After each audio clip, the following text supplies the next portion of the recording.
Ce qui m'a convaincue d'être réengagée auprès de Mercy Ship, c'était l'efficacité du travail au sein de toute l'équipe en fait. On ne fait pas plus ni moins ici. On promet une chose, ce qu'on sait faire, c'est-à-dire certains types d'opérations, et on est hyper bien organisé. Sur 10 mois de temps, des centaines de patients sont opérés, retrouvent une nouvelle vie finalement, et je trouve que c'est assez rare de trouver dans le domaine humanitaire une organisation aussi bien ficelée, aussi bien organisée et aussi efficace. Moi ici, quand je viens ici, je vois moins de souffrance, je vois plutôt de l'espoir. Parce que je sais qu'une fois qu'ils ont passé l'étape du screening, l'étape du check-up à la tente, et qu'ils arrivent vraiment à bord du bateau, on est à, on va dire, 95-96% de chances qu'ils vont se faire opérer et que leur vie change et bascule. Il y a un gars qui, lui, a ses jambes en X, qui a rêvé de pouvoir remonter à cheval sans tomber. Bah, lui, son rêve va devenir réalité. C'est-à-dire que c'est plus de l'ordre de quelque chose d'inaccessible.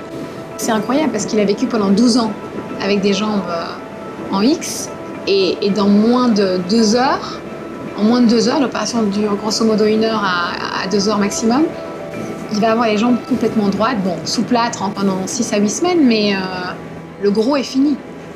Moi, je trouve que c'est formidable.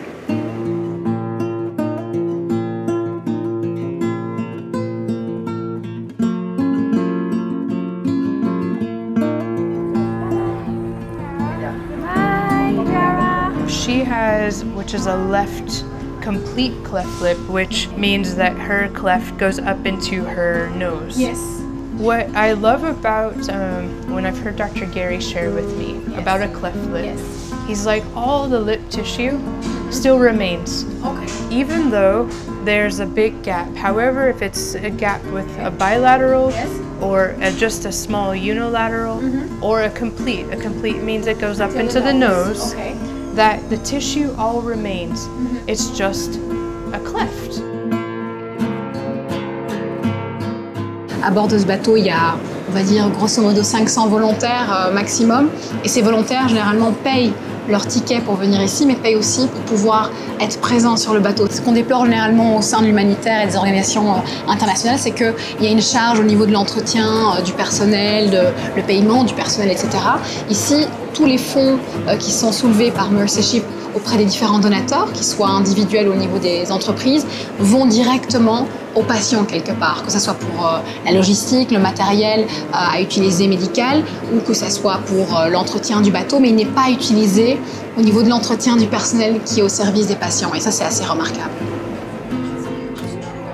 J'ai rencontré la première bénévole, une Belge, qui s'appelle Catherine, qui est anesthésiste à bord. C'est la deuxième fois qu'elle vient sur le bateau et j'étais contente de la rencontrer pour voir un petit peu comment le processus se passait, si les choses étaient similaires en fait à son travail finalement dans les hôpitaux belges. Elle m'a dit ici on travaille beaucoup mais dans une humeur et une ambiance beaucoup plus détendue, on a tous confiance l'un en l'autre.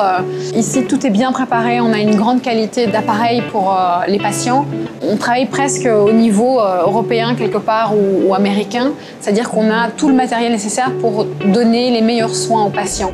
C'est la deuxième fois que vous êtes volontaire, la première fois c'était au Cameroun. Oui. Ici vous vous retrouvez au Sénégal. Qu'est-ce qui vous motive à venir donner de votre temps, de vos vacances comme volontaire ici sur le bateau de Mercy Ship? Il y a quelques années, j'avais vu un documentaire à la télé, National Geographic, sur Africa Mercy qui est fantastique. Je me suis inscrite comme ça. Et l'année passée, c'était une expérience profonde au niveau personnel, professionnel. Alors, je crois que je veux revenir chaque année. J'aime bien. Mercy Ship est un bel exemple d'une belle expérience qu'on peut avoir sur une durée variable, minimum 3 mois, mais on peut aller au-delà si on le souhaite.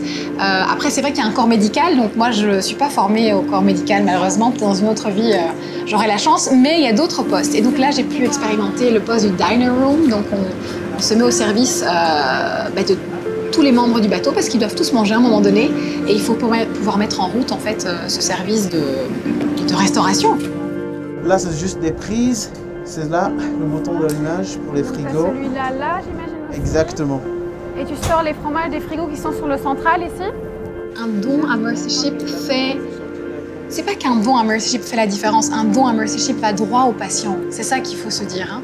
Les gens vraiment parfois ont cette impression que leur argent va plus à la logistique, à la maintenance de la bureaucratie d'une organisation. Ici, c'est vrai que c'est une approche complètement différente, assez surprenante. On demande aux volontaires et aux bénévoles de s'impliquer financièrement dans leur investissement de volontaires, c'est-à-dire ils payent leur ticket d'avion, ils payent leur séjour quelque part ici pour n'être en rien une charge sur les fonds qui sont récoltés par les donateurs. Donc si vous voulez assurer que votre argent aille vraiment au but choisi par l'organisation, chez Mercy Ship, dû à la configuration, vous en avez la certitude. 1, 2, 3.